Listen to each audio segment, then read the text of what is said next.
Melissa, I heard a vicious rumor that... About who? About you. Ooh, it's probably true. Did you read it on the bathroom wall at the truck stop? I did not. Oh, because those are all true. So word on the street is you cooked a meal on the stove. I did. Like, a meal. Like a meal, not a microwave wasn't involved? No. Or Grubhub wasn't involved? No. I know. Grubhub sent me an email that same day, and they were like, we miss you. Here's 40% off. Like, they were worried about me. You're like, it's been 36 hours, Grubhub. Literally. But they're concerned. Wow. What did you make? I made chicken Alfredo. Like, with real chicken. Like, it was legit.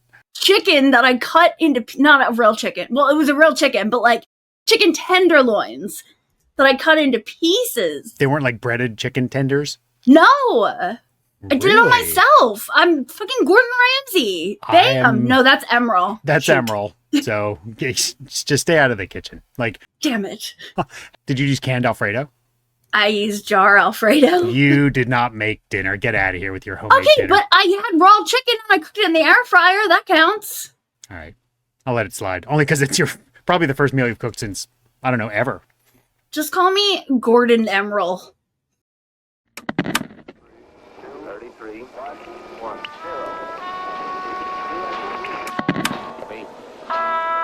Main event of the evening. Wednesday, and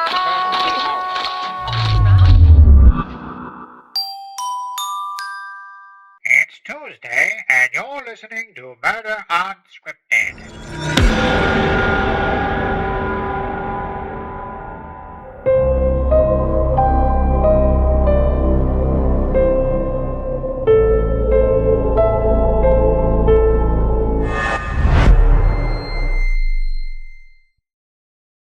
What is happening, Crime Crew? Welcome back to Murder Unscripted, episode 70 to be exact. And I know that because we're keeping track of episode numbers now.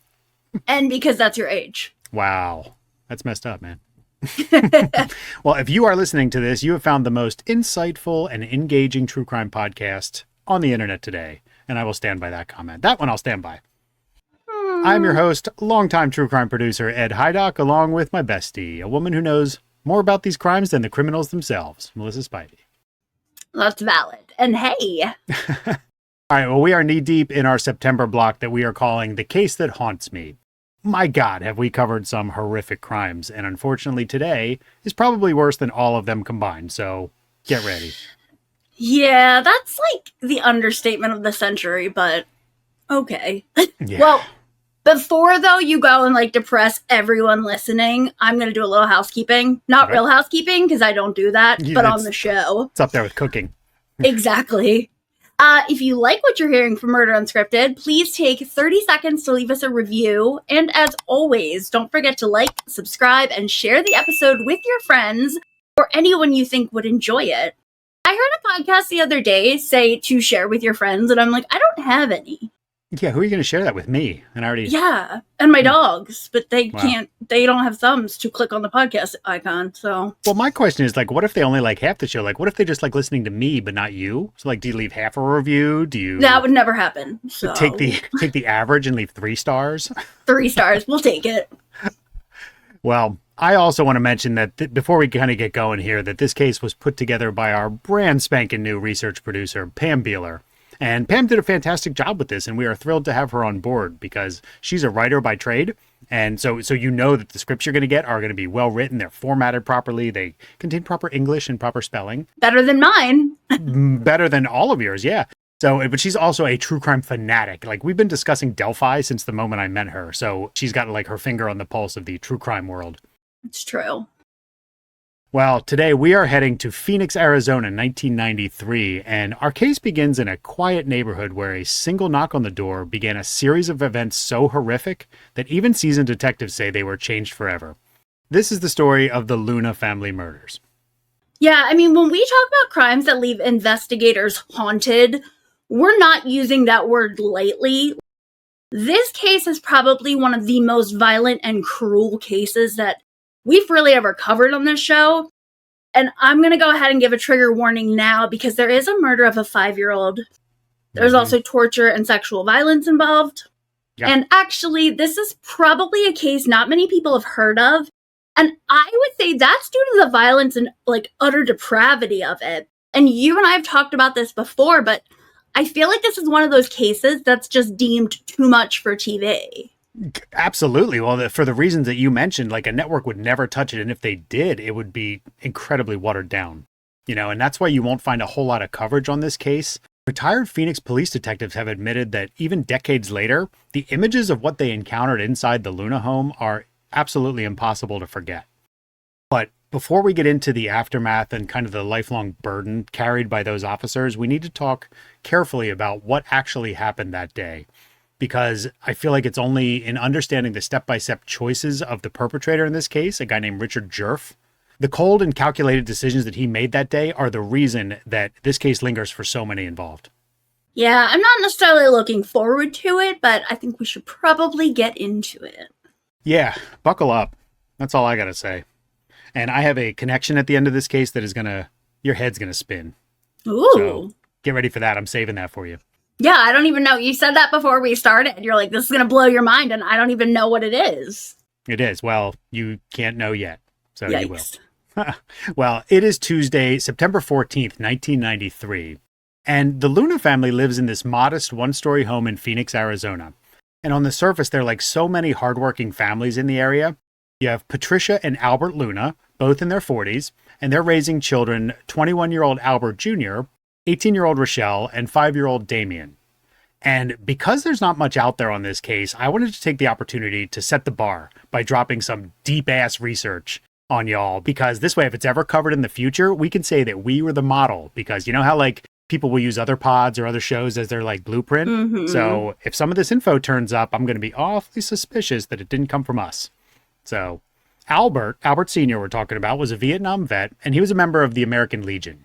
So both he and Patricia Patsy Luna, that's what she went by, they were children of Arizona's copper towns.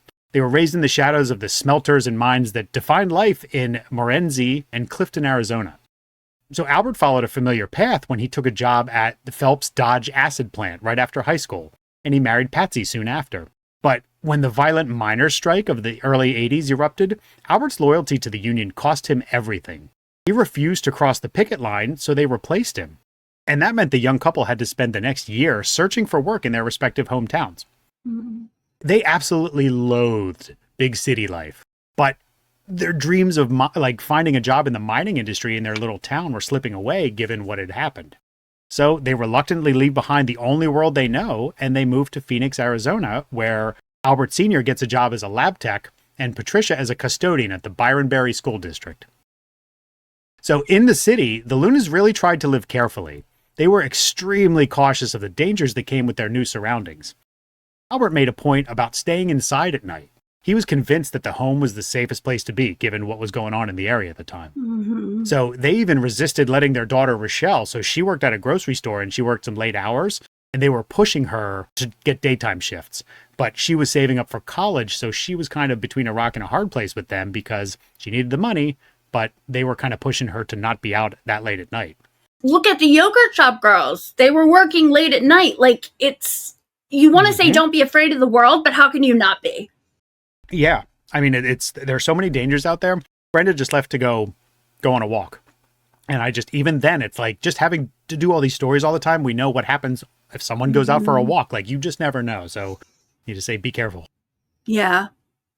Well, the Lunas' lives were quiet, they were cautious, and they were centered on family.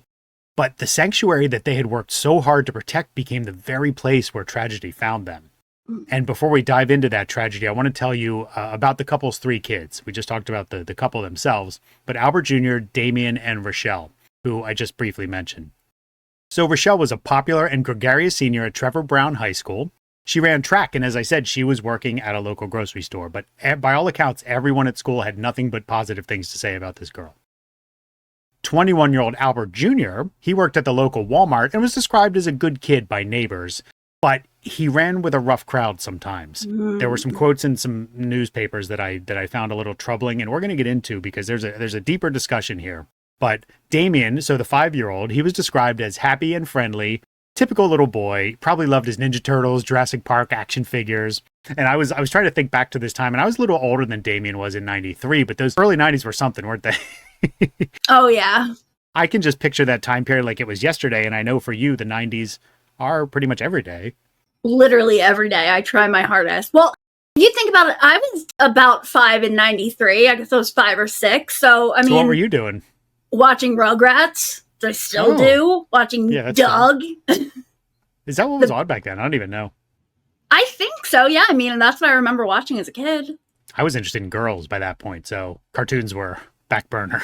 Okay, says the man who talked last week about watching wrestling and cartoons on Saturday mornings. Yeah, when I was 5. Well, on this warm September morning, Patricia is at home with Damien, and it's basically an ordinary day. She's doing chores, routines, the ho-hum of suburban life. And Patricia was described as the type of mom who would welcome anyone in, make you a plate, and treat you like family.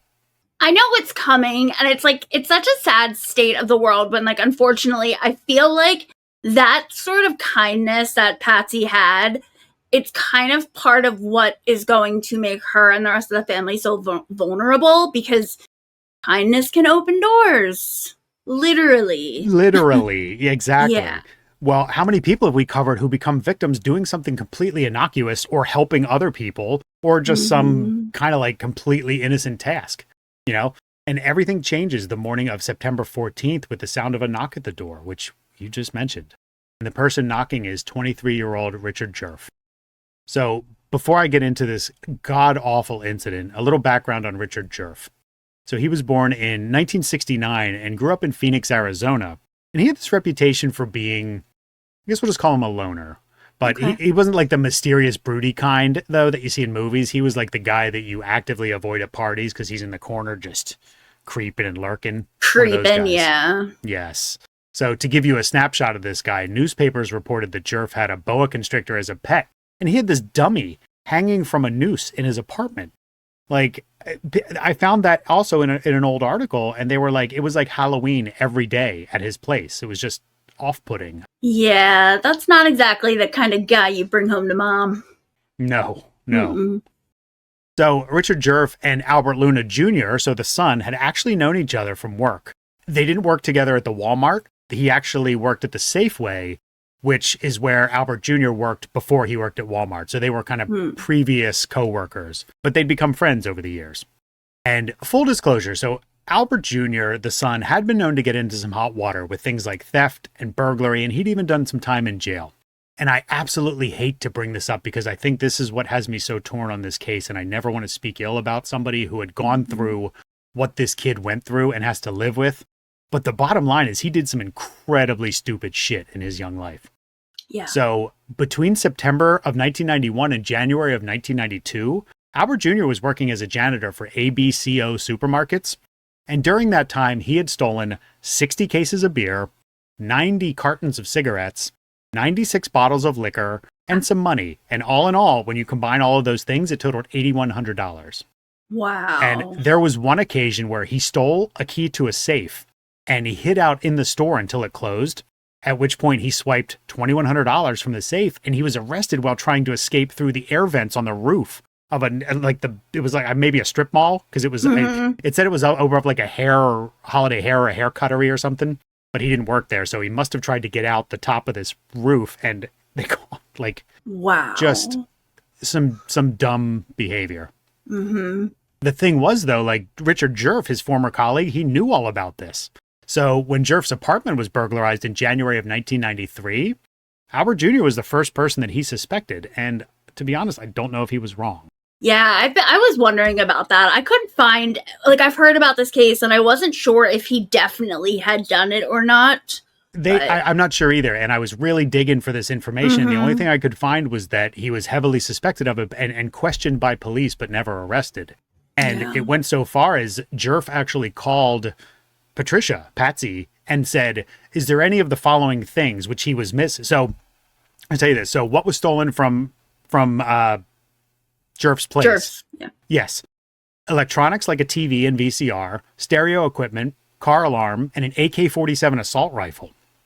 So he reported this to the Glendale police, but months passed and no action was taken. So he was obviously frustrated. So Djerf starts calling Patsy to say, hey, are any of these things, a TV, a VCR, car alarm, stereo equipment, is any of that in your house? He was like, because Obviously, Albert said it wasn't me. I didn't do it. But the hunch was that he did. Yeah. So, obviously, this had him enraged. He was frustrated that the police didn't do anything about it, and this anger was festering. He was absolutely stewing about this. And the more he thought about it, the angrier he got, and this obsession, unfortunately, turned into a plan of revenge. And as I mentioned, he was kind of a loner, so think introverted, cerebral, meaning like he was not the kind of guy that was just going to fly off the handle and lash out impulsively. Which makes him more terrifying. Those people are always the scariest. Hell yeah, they are. Like, it makes him methodical, and that's so what he did is he waited, he plotted. And I know it's weird to talk about the motive before the crime actually happens. So you're like, what are you even talking about? But I wanted everyone to understand what led up to the events that we're about to talk about, because this is a luxury I don't normally have on television shows. You have to build the suspense, where here, I think the lead up and the understanding of what happened is going to show you this horrific outcome, what it was caused by. It's like he nurtured this toxic little seed of hatred until like it bloomed into something deadly. You know what I mean? That's exactly what he did. And it's over something so stupid. So again, it's late on the morning of September 14th when Djerf shows up to the Luna's home at 7202 West Monte Vista Street with a plan, as well as a 9mm Beretta, a knife, some handcuffs, rope, tape, latex gloves, and a vase of artificial flowers as a ruse to basically get in the door. And the ironic thing is, this is not the first case I've covered where fake flowers were used to get a victim to answer the door and let their guard down. But I will save that story because now we have a tie-in. So, bottom line is, though, it worked. And Patsy answered the door to accept the flowers, and Djerf immediately pushes his way inside. Yeah, because that's what good people do. Like, they assume the best in everyone, and I feel like that's exactly what Djerf exploited. Exactly right. And investigators later said that what chills them the most is not just the brutality of what happened, but the coldness behind it. I mean, this wasn't a man who snapped by any means. Like, this wasn't done in the heat of the moment. It was planned, it was callous, it was calculated, and it was deliberate. Yeah, and I think that's why this case gets so under people's skin, because he woke up that day, he grabbed that duct tape, the knockoff flowers, and he literally acted like this was a scheduled errand. Like, okay, today's the day I'm going to kill a family. It's so freaking terrifying, isn't it? Like, he just proceeds. Yeah. So he goes in this house and he immediately proceeds to tie up Patricia Luna using the rope and tape that he brought. And mind you, the 5-year-old is just running around at this point. So Damien really doesn't know what's going on. And get this, at one point, he removes her restraints, and I assume at gunpoint, told her to load some of the family's belongings into the family car. And I'm guessing this was to make it look like a burglary gone wrong or something, but he had the victims do it themselves. Like, talk about insult to injury. Ugh. And some of the stuff was similar to the things that had been stolen from him, which maybe there's some little nugget of motivation in there too, like a stereo, a phone, some VHS tapes, but also some change and a money clip that held some food stamps. So I don't know if this guy was acting out because you stole this from me, now I'm going to take it from you. So after loading up the family vehicle with all these stolen goods, Djerf proceeds to tie Patsy back up with rope and black electrical tape, and this time Damien too. So he got his hands on the kid and did it to him too. Oh, I feel like poor little Damien had to have been so scared. What you're going to hear, and you know the story, but our listeners, what Damien is going to experience is like nothing you would wish on your worst enemy. So he ties them both to separate kitchen chairs and turns them so that they're facing each other, pressing her about where Albert Jr. is. And just a reminder that this is a family that had no beef with this guy. Like, I'm not even positive they knew him. This was Albert Jr.'s friend, and he was fixated on Albert Jr., who wasn't even there. And he just unloads that rage on anybody in that house. And I don't know if that was just anger taking over or if that was his plan the whole time, was to get back at him for stealing stuff. He's going to kill his whole family. Ugh. It's absolutely infuriating. It's also so tragic, and the motive matters because it explains both the planning and the cruelty. It shows that this wasn't random, and appellate courts would later spell out that he went there for retaliation over that January burglary, and what he did inside met Arizona's especially heinous, cruel, or depraved aggravator later on. So it does come up in the court process. I feel like cases with findings like that, like they're definitely the kind that haunt detectives for the rest of their careers. Like what we've been talking about this whole block. Like my one with Darlene Krashock, that was so heinous That and was cruel. sick. Mm-hmm. And I know you hate trigger warnings, but this seems like a good time for another quick one before we keep going. Lots of violence, Yes. sexual violence, lots of stuff coming up. Fast forward if you need to. Yes, you know my feelings. I've made that very clear about trigger warnings. Like, you're watching a show about murder. It's a big trigger warning. We should just name the show Trigger Warning. That's actually Show name, anyway. copyright, trademark. Anyway, this is like above and beyond though, and I feel like we can't remind listeners enough this time because it does get rough. Okay, so timeline. So late morning, gets in the house with the fake flowers. Mid-afternoon, he's still inside the house, controlling Patsy and Damien, waiting for more family members to arrive. So it's around 3 p.m. when 18-year-old Rochelle comes home, I assume from school. I wasn't able to find that out, but that's my guess. Yeah, she just comes home and has like no idea what she's walking into. Like imagine getting home from work and walking into this. So Rochelle walks in the door and Djerf immediately forces her into the bedroom. He gags her with tissue paper and the tape that he had brought, and he ties her wrist to it was a daybed. So there he uses a knife to viciously cut her clothes off and sexually assault her. All while mom and little brother can still hear what's happening from the kitchen. Like, they have to listen to all of this. That's gotta be a parent's worst nightmare. A nightmare isn't even the word. It's beyond a nightmare because Djerf then kills Rochelle by stabbing her in the chest several times and slitting her throat.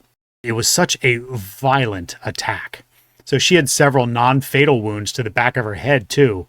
And at some point, she had thrown up underneath her gag and aspirated vomit.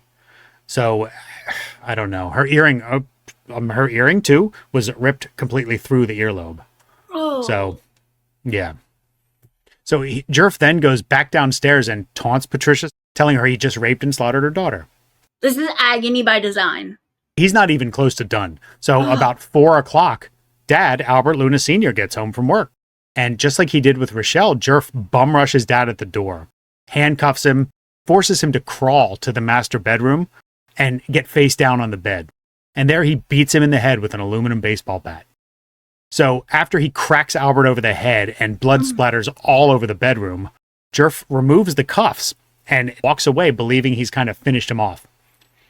So he goes back in the kitchen and basically tells Patricia, guess what I just did to your husband now too.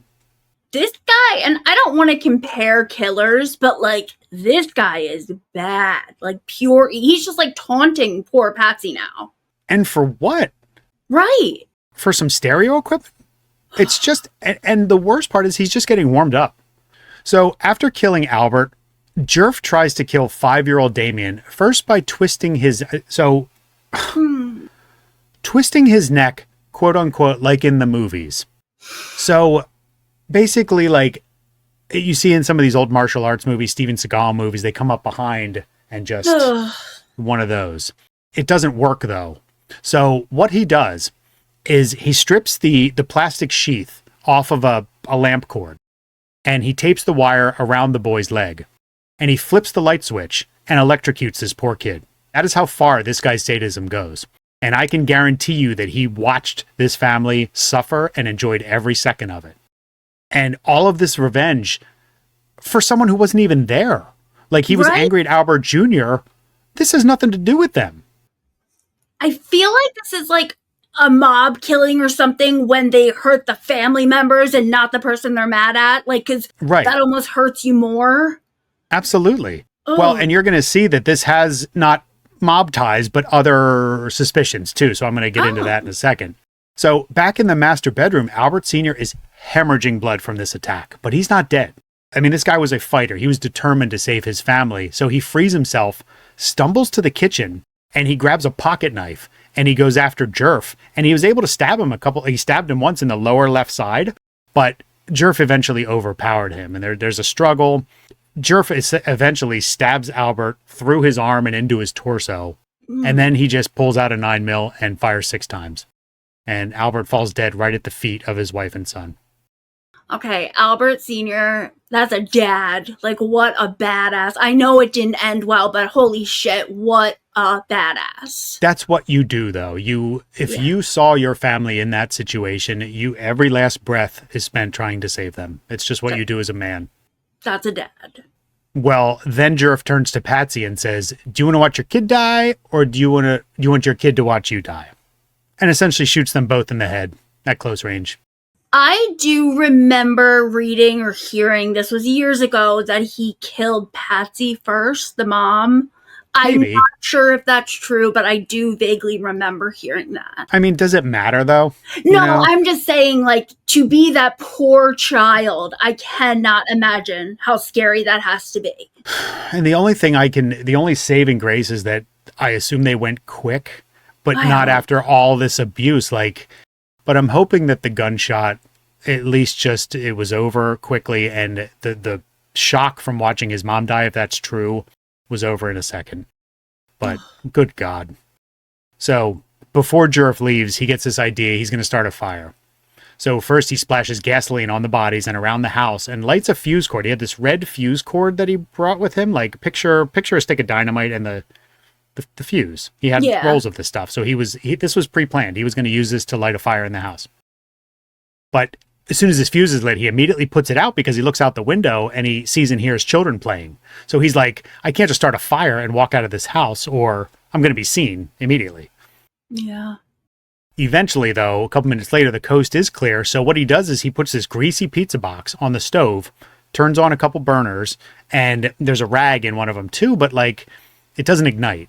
So he tried his best, but left the house at that point, got in the family's car, the one that he loaded up with all that stuff, and then he drove it to the Westridge Mall, and he parked it there.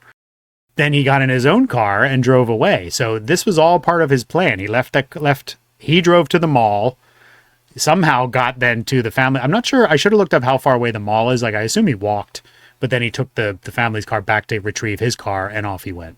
Wow. So after this, he meets up with his girlfriend, Emily Boswell. And I'm going to mention her name. I wasn't gonna, but I'm going to, and I'll explain why later. No, I think you should, and I think I know why, and I think that you should. When he sees her, he's got this gaping wound to his side from Albert Sr., good for him, because even in death, Albert Sr. essentially solves this case. And you're going to hear about it. So what he says to her, though, is he's like, I was at the mall, and there was a robbery when I went out to my car, and somebody stabbed me. So she's obviously concerned, I guess, at this point, and she rushed him to St. Joseph's Hospital for treatment. So at this point, the Luna house, like the crime scene, is just sitting quiet. And Albert Jr. was still at Walmart working. He had an evening shift. And he'd been calling home a couple times, and no one was answering, though, which someone was always there to answer, and they weren't. So he got a little worried. And he doesn't get home till about 11:45. And when Albert Jr. walks in, there's his mom, his little brother, taped to kitchen chairs, sitting upright, dead. His dad's on the floor, a bloody mess. So he's obviously completely shocked by all of this. And he runs out and calls police from his girlfriend's house. Imagine being the patrol officers and first responders who step into that kitchen. I'm sure they didn't know what was going on. We've talked about this. You don't get a ton of information. They walk in, and to see that, a specific, especially with a 5-year-old, that kind of shit, how do you not see that forever when you close your eyes? I don't know. And everybody listening, seriously, take a minute. It's stop and think about this, because we live in a world right now where we are so sterilized to violence. Another day, another crime. Am I wrong with that? Mm-mm. But seriously, put yourself in Albert Jr.'s shoes for just a single second. Think about the imagery and pretend that's your loved ones. This should mess you up. And it's not. It's not messing people up these days to hear these crime stories. And it's supposed to make you sick to your stomach. But this is exactly what this absolute monster planned to do to a family of human beings when he went to the house that day.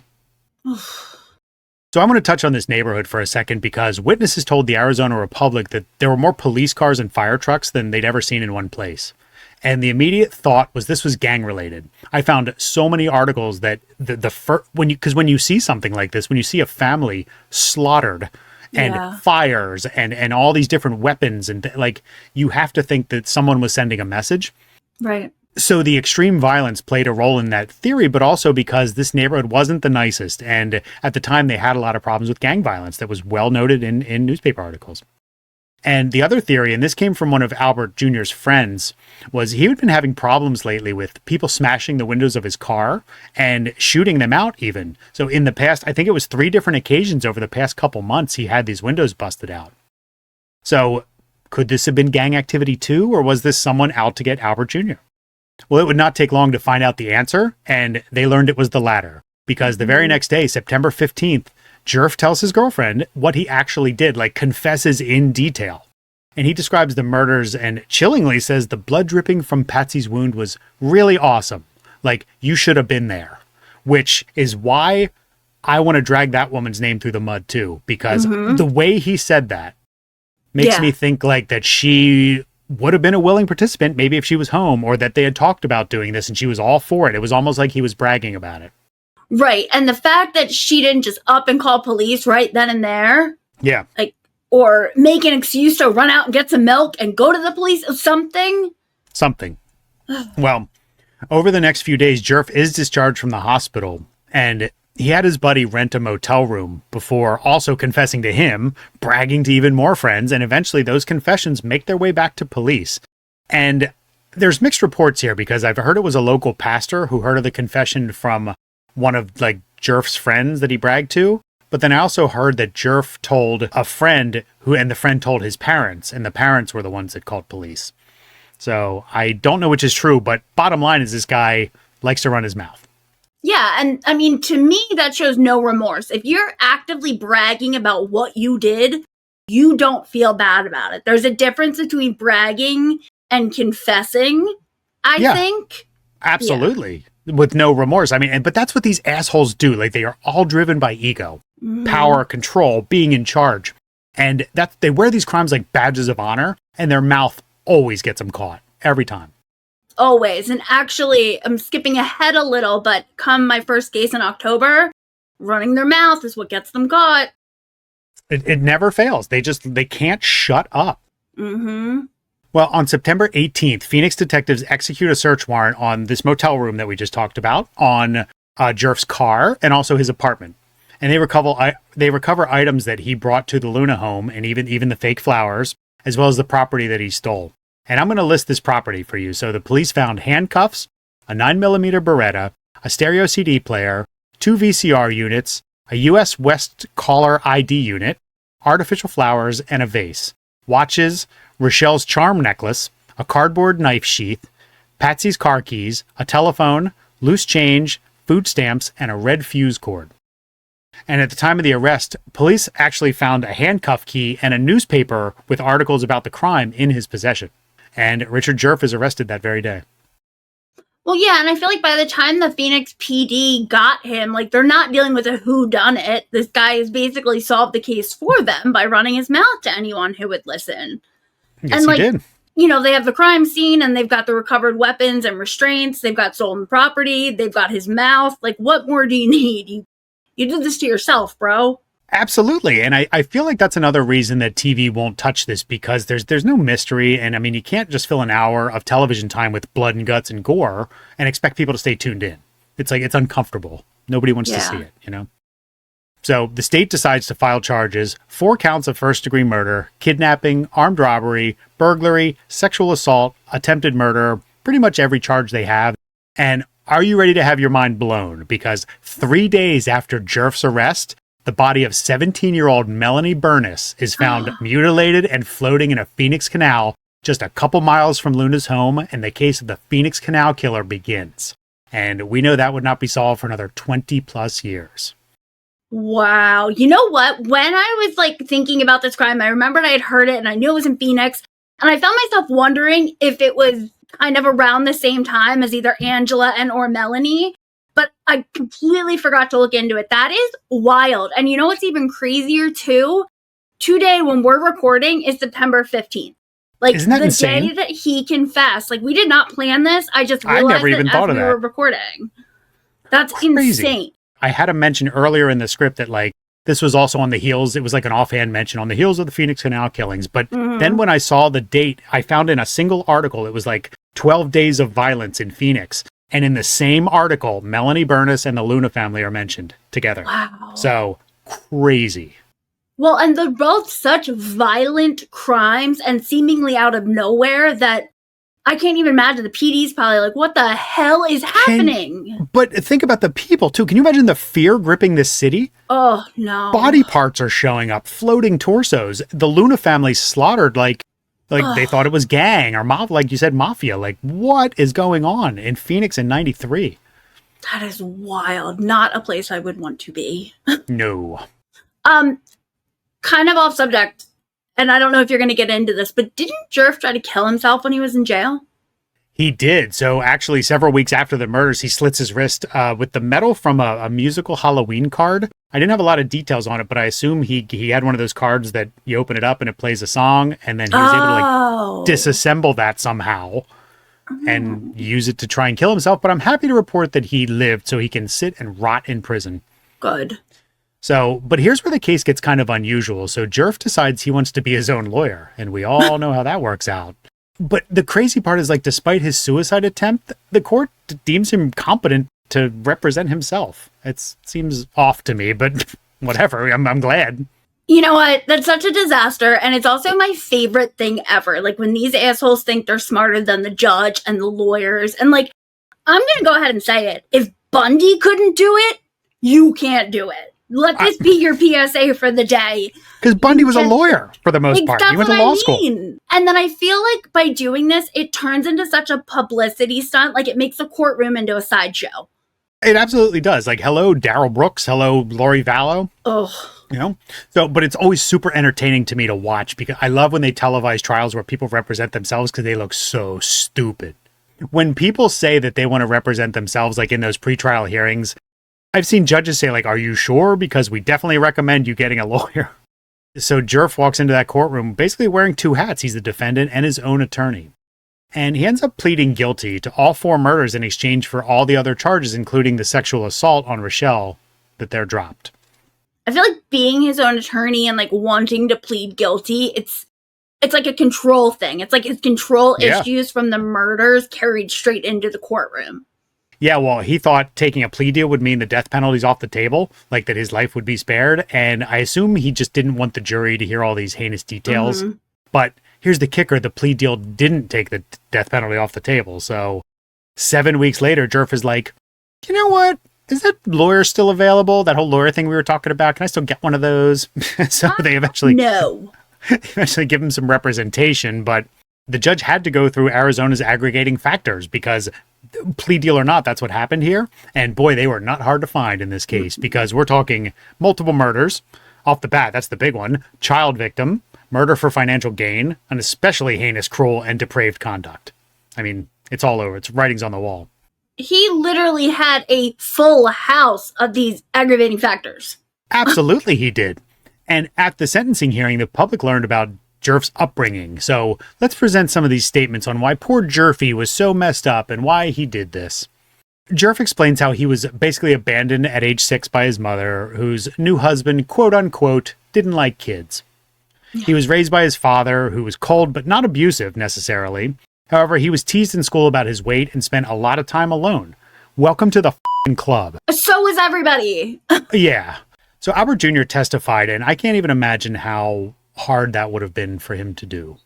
Like, I get that he did some dumb shit, but at the same time, he still saw what he saw, and it's still his family. So I'll bet you he regretted every single one of those decisions at that very moment.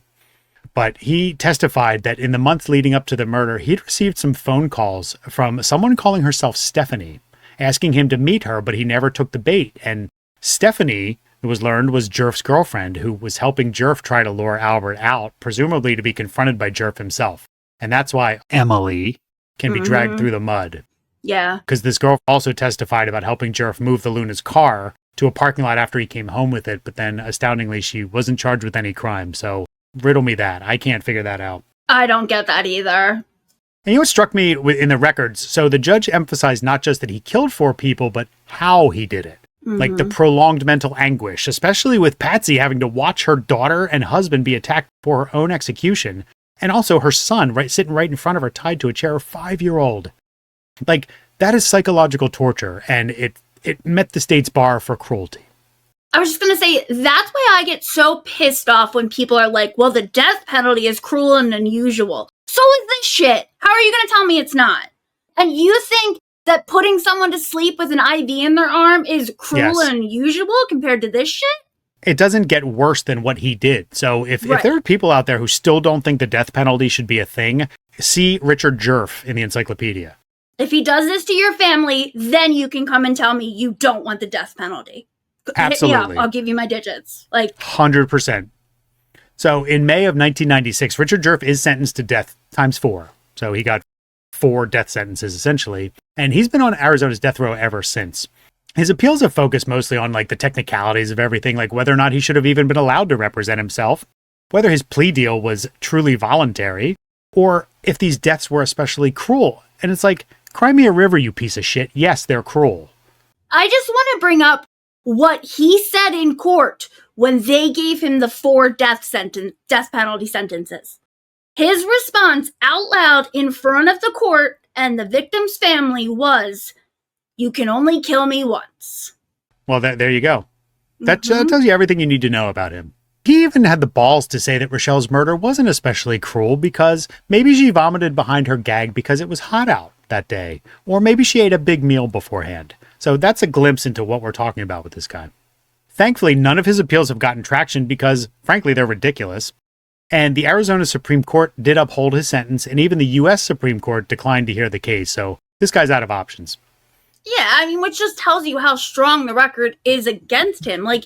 There's no, oh, this could be the wrong guy. That's not an argument here. There's no shaky forensics. It's his words, his actions, and his planning that he laid out in this minute-by-minute detail. All because he just had to tell people about it. Yep. I really do think that if he would have just shut up and went home, he probably would have got away with this, and some gang would have been, because some gang members were questioned in this. So he could have got away with it. And interestingly, neighbors reported in newspapers that Albert Jr. was seen wearing gang colors. And the thought was that he was trying to be recruited into this gang, but he said no, and that's why his windows were being shot out. So I think that's where the gang tie theory came into play. But at the same time, cops, once they arrested this guy, they kind of scolded the public in the newspapers. They were like, see where all this gang talk, see how dangerous that can be, because that's where we were heading. We were so focused on this. If this guy wouldn't have confessed, we may not have gotten him. Wow. So it does leave us with this kind of stark contrast where the legal side is pretty clean cut and airtight, but the human side, like the investigators, the prosecutors, even the neighbors that lived next to this house when it all happened, they knew this family and heard the details. They carry around the memory of a house where one family's ordinary Tuesday turned into an absolute nightmare. Well, yeah, and I kind of remember reading about even the medical examiner being shook by this case. And I feel like for a medical examiner, who that's literally your job to see this kind of stuff all day, every day, for them to be messed up about this, that is big something. And not in a good way. And I'm glad you brought that up because we covered the crime, the capture, the courtroom, all those things. But the part that lingers is the part that gives this case shadows. It's the repercussions. I want to mention that one of the most heartbreaking pieces of this, the surviving son, Albert Jr., the regret that he had to feel that the second he walked in and saw his parents lying there, and especially after Djerf confesses, and he realizes this was my fault. And to be the only one who came out of it unscathed, talk about a death sentence. This kid's got to live with that. I think if there's a lesson here, it should be that your actions have consequences. This kid had a penchant for stealing. He had a penchant for doing bad things. And I don't know if this was part of that gang initiation thing or what, but why he was taking all this money, the liquor, the volume he was stealing stuff in makes me think it was for a bigger purpose, which maybe that's where this gang theory gets traction, because how can you're stealing 90 cases of cartons of cigarettes and all that? That can't be for personal use. So I imagine this was for others. Right. I can't imagine that he ever thought his mistakes would kind of lead to this. And it was just one man's vendetta against the family. And it sucks because a huge part of me feels awful for him. To me, that's almost the worst part. Thinking if I was him, having that guilt on me, that would be what would haunt me the most almost. You know what I mean by that? I agree. I completely agree. The picture of what he saw that day has to be, how do you ever get that? If someone says your mom, Patty, how does your brain not go to that first? How could you watch a TV show and see the same glasses that the lead character's drinking out of. And oh my God, those are the glasses that were in your kitchen. And Yep. you know, like I feel like that never gets out of your brain. It is cemented there. Yeah. Well, I definitely feel like this case qualified for the case that haunts me. And like, it's like, I feel like when a murder happens in a community, especially something this extreme, it's like the crime scene never really closes. The tape comes down, the courts move on, but like the psychological crime scene, it just stays open forever it's got to in that neighborhood. It absolutely does. And I know for a fact the investigators still carry that weight because in an interview with 12 News earlier this year, Francesca Garcia, so she was in training at the time, back in 93, and she said, quote, "That scene is as vivid in my mind as it was 30 years ago," end quote, which we just talked about. Like, you think it's vivid in her mind. Imagine Albert Jr.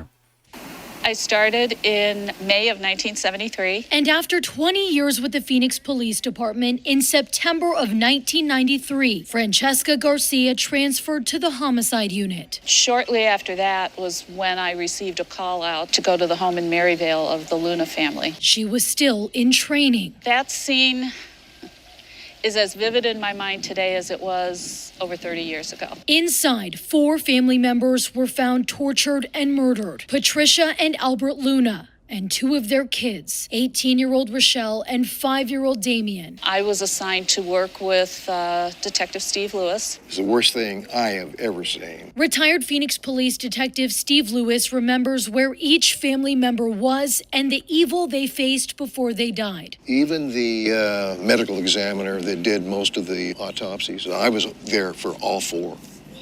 And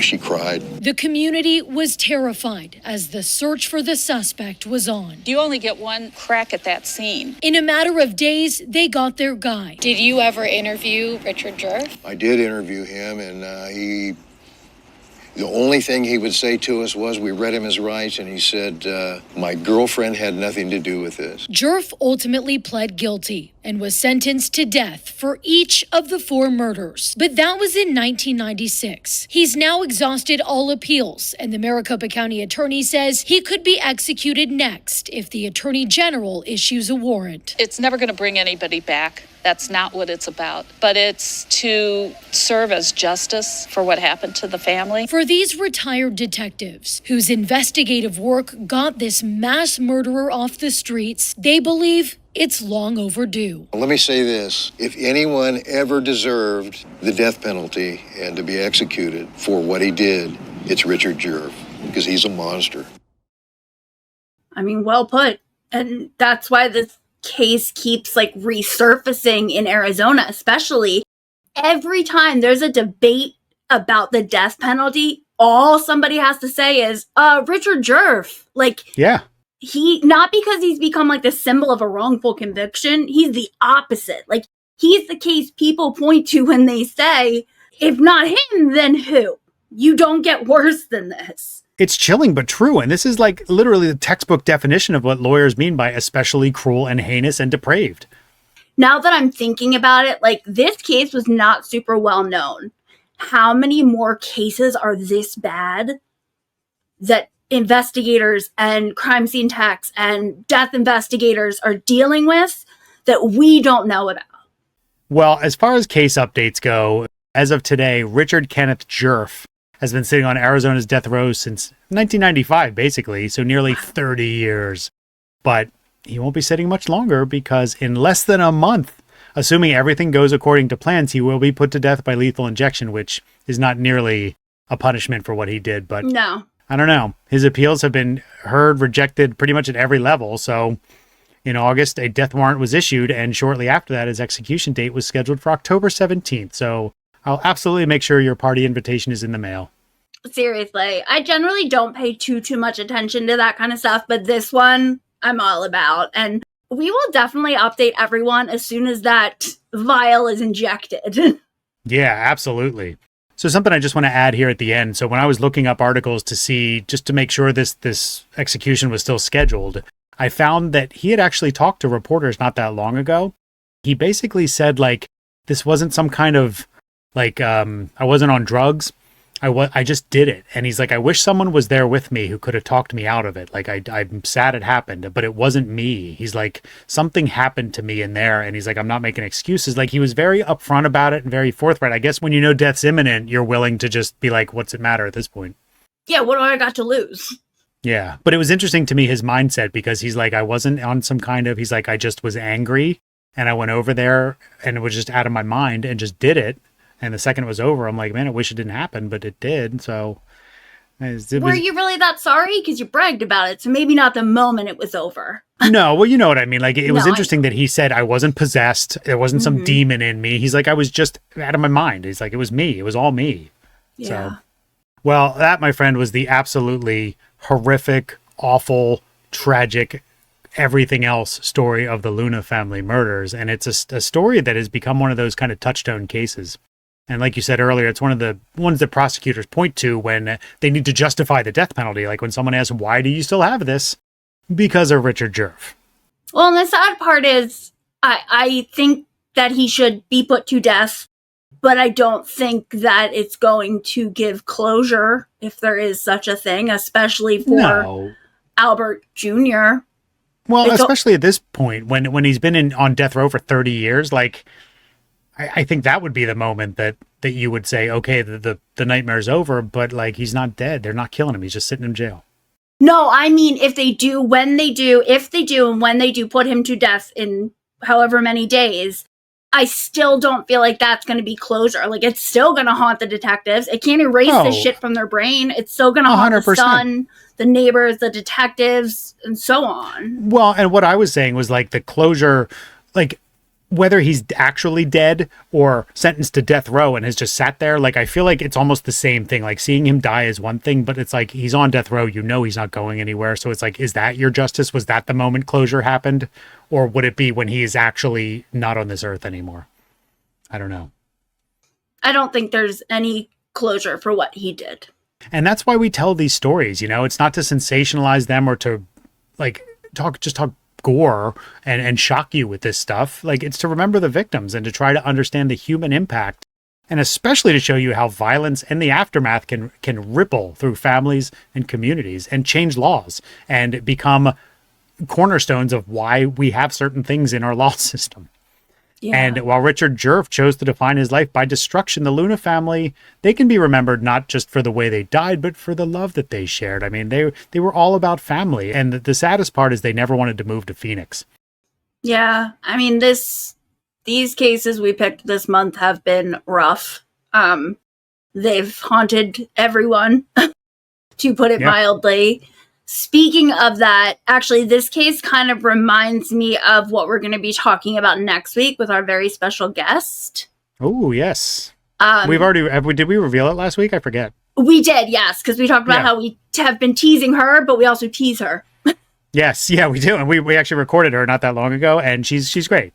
She gives a really interesting perspective on death, how it changes people.